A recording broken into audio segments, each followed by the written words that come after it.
Hi guys, welcome back to Marantz. Marantz, plenty of good information, a little bit of motivation, a whole lot of truth, no financial advice. It's a Sunday conversation, guys. I actually do this once a month where I give you guys a GameStop PowerPoint presentation where I tell you it's a buy and why all the reasons.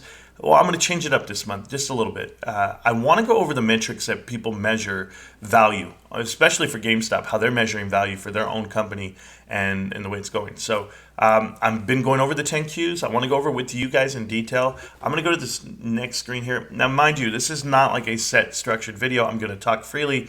I'm going to give you some ideas on how I view the company and what I see going forward. But like I said, we do this every month. So if we have to evaluate next month and we see it and it's not a buy at that point, we'll have that conversation too. But right now, they're telling you everything they're doing and I'm following the numbers, right? This is just pretty black and white for me as far as a balance sheet goes. So what is GAAP? So as you guys know, there was a Yahoo Finance article that came out this past month and it said GameStop will never be GAAP positive. Therefore, it should never be listed as profitable. And GAAP is the general accepted accounting principles. And what that means is plus or minus, and on all things fair, is this company worth anything? And they're basically telling you, no, it's not a buy. And it's hard to find companies that always have a profit. It's hard to find companies that always pay a dividend. But there are some people that only invest for those reasons. But if you're looking for something to buy, that's pivoting, that's transitioning, and that's moving in the upward motion, maybe GameStop's it. Maybe we can break that down right now. But the things that people don't take into consideration is like EBITDA is one metric that people want to use sometimes. All things being fair, let's say if I had no bills, I had nothing. It's like how much revenue do I have coming in the building and how much is going out. Basically, that's what it can be to you when you're thinking about measures that are beyond just GAAP, right? What comes into play are interest rates, even foreign currency exchange rates. A lot of those little simple metrics that people just take for granted right now, certainly in this geopolitical environment, it's tough, man. It's tough, guys, when you're trying to do some business international. And as you know, GameStop's half their company is, well, I don't want to say half, quarter of their company is international. And we've been losing money on that front, whether it be in Europe and Australia, you're losing money on GameStop. So, but let's go ahead and break it down, guys. You guys can read this in detail in time, but let's go to the first metric that we're going to use, and that's SG&A. So SG&A is selling, general, and administrative expenses. This is how much does it cost for you to actually run your business and how much are you losing as you go through.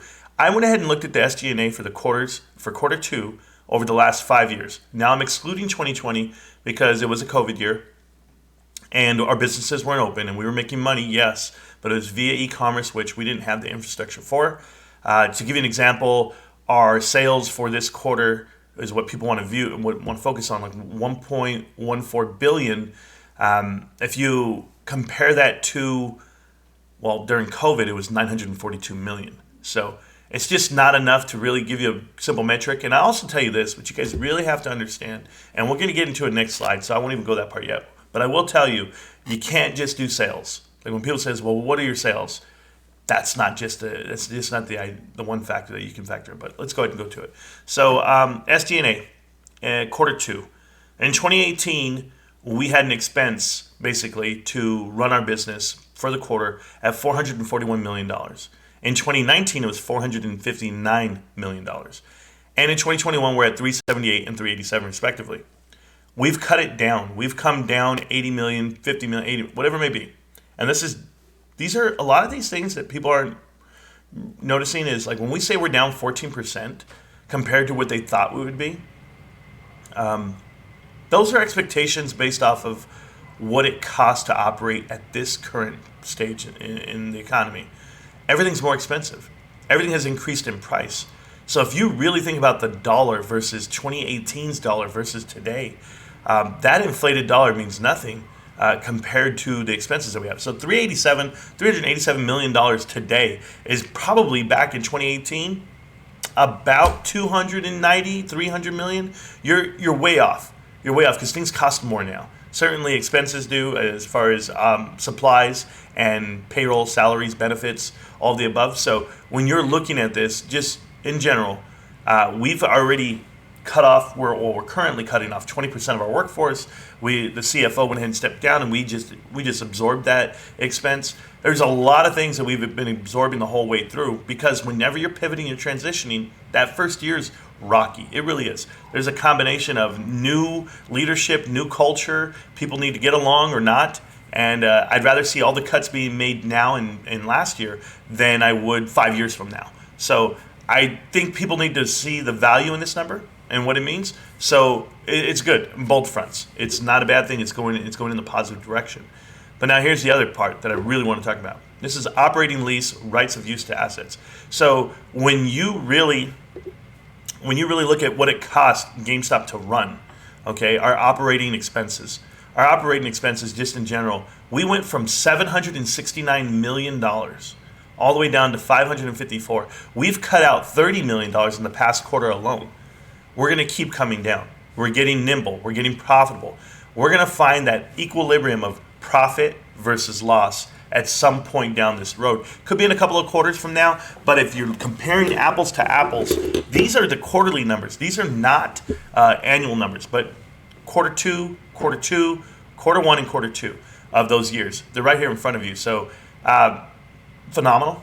That's what I can tell you. $210 million less, and it's less money, because $554 million today is not what it was back then. So we're doing really well on operating losses. And that's because we've closed down numerous stores that weren't profitable. We've learned how to become more profitable throughout that time frame. We have better leadership, guys. Great leadership when it comes to e-commerce and even brick and mortar. I know that's not what they were known for, but they're really good at it. The next thing is net loss quarter two. So quarter two on a net loss has dumped down from 415, which is what we lost in 2019 at quarter two. We now are losing around $61 to $108 million a quarter. Is that a big problem? Nope, because we're transitioning. Now, I know there are some things out there, like one-time expenses that cost us a ton of money, but we are doing things differently. We're not selling off our company, per se. We closed off the pieces we need to close off. We raised capital, yes, but all things being fair and equal, let's just say if we didn't have the cash on hand, your operating losses would be what they are right now. And we have plenty of credit to go ahead and dig deep into if we had to. We don't have any liabilities, and we'll talk about that moving forward. The next part is this. This is GameStop's earnings right here for the last 10 years. You see this huge rhyme and reason, guys? I mean, it's wild, right? I mean, as you look at it, this is going to be the peak of it. These are December. The bottom of it, this is quarter two. So if this is December, and people are going to be like, well, this is where you're at now. But you know what we don't have now? We don't have a max flex from all the way up in December and all the way down in June. See, there's not a huge sell-off to it. We're actually a tighter coil. And as we're a tighter coil, that means that we have the same profit quarter to quarter to quarter, almost, essentially. Obviously, we have these peaks, but it's smaller. And the best thing about it being smaller, it's not that it's not higher, guys. You see, more sales doesn't mean you're more profitable or you're more valuable. This is a problem I have with some other companies that I evaluate based off of how many facilities they have. We cut down from 5,400 stores. Now we're down to 4,200. We're talking about 3,100 in the U.S. alone. We've cut down a big chunk of the amount of stores we hold, but we didn't lose the bottom. Even though we lost the top and we lost all these sales, as people would say, but we didn't lose the bottom. That means we haven't gone under the number. Being at $1.14 billion for a quarter two, that low, is not a problem, because if you look at this graph here, we have highs going this way. We're headed in the right direction. I don't know if you can see it, but we're going to be going there. I guess I could draw on this thing. Can I? Am I allowed to draw on this? I can't do it right now because I'm in front of you. But it's actually going up, and I don't know if you can see my mouse or not, but who knows? Doesn't matter. I understand the graph, and so do you. We're going to be fine, okay? We're going to be great. It's still doing great things. But I also want to talk about this huge drop-off from 2018 to 2020. It was a generational change, okay? So everyone out there understand there was something that happened. And what happened was a thing called Fortnite. And it's Battle Royale play style, whether it be Call of Duty or any other games. That was in the 2017 tail end all the way to 2018. Yes, it changed, it revolutionized the world just like anything would over time. But we've adjusted. We've adjusted so much that we managed to sell collectibles We're over $120 million from 2019 to now on what we sell in collectibles. And I'm going annual number versus quarter one, quarter two totals. Like, that's how big of a drastic difference. We're actually going to be doing about $600 million more dollars than 2018, 2019 collectible sales. So we're going to be $1 billion, guys, on collectibles. So we found a way to become profitable in this time.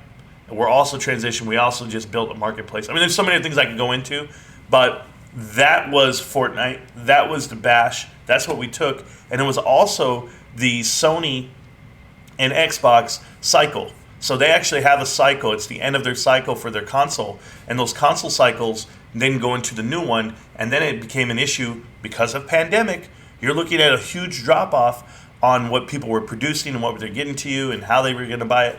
But guys, I'm telling you, that might be the drop, the low of all time for gaming. We're going to take off from here. So either you can get in right now at this low, or you can keep being skeptical on it all. Because here's the best part about it all, guys. Everything I'm talking about, we're paid. While you're looking at all these numbers that we're currently producing, and you're looking at losses, and you're looking at profits, and you're doing everything, remember this. Our senior notes that were sitting there, we've paid off our loans. We've paid off everything. We owed $940 million plus, and we paid it all off. Almost $1 billion in debt, and it's all gone. We're real. This is a real investment. We paid $1 billion back. People don't know this part. People just think, oh, they just vanished? Oh, they just renegotiated? Or they just did a share offering? What do you think we did with our money? Not only did we pay off $1 billion in debt, we still have $1 billion in the bank. I know it's $950, but I'll call it $1 billion right now because I know a couple of people that can loan them $50 million. Matter of fact, they have $500 million on credit that they haven't even used. When you're talking about profits and losses for GameStop, guys, remember those numbers are going in one direction. The expenses are coming down and the profits are going up. And it's with less stores. It's with being more nimble. And it's with you doing what you do. Diamond handing. I appreciate everybody, guys. Short, easy video, but hopefully you guys understand the numbers. I'll run it back to you. You guys can push replay. You guys can push, read it again. SG&A coming down. We're being better operators. That's what it is. And by stock options and giving employees PSUs and RSUs, that's going to promote better business at the ground level. People are going to sell more warranties, sell more memberships, and of course, more gift cards. Next, you're going to see this right here. We operate at a better rate, and the dollar's a lot more now than it was then. And I'm talking about inflated dollars. So $554 million is nothing compared to the $769 million that it was in 2019. We're doing better.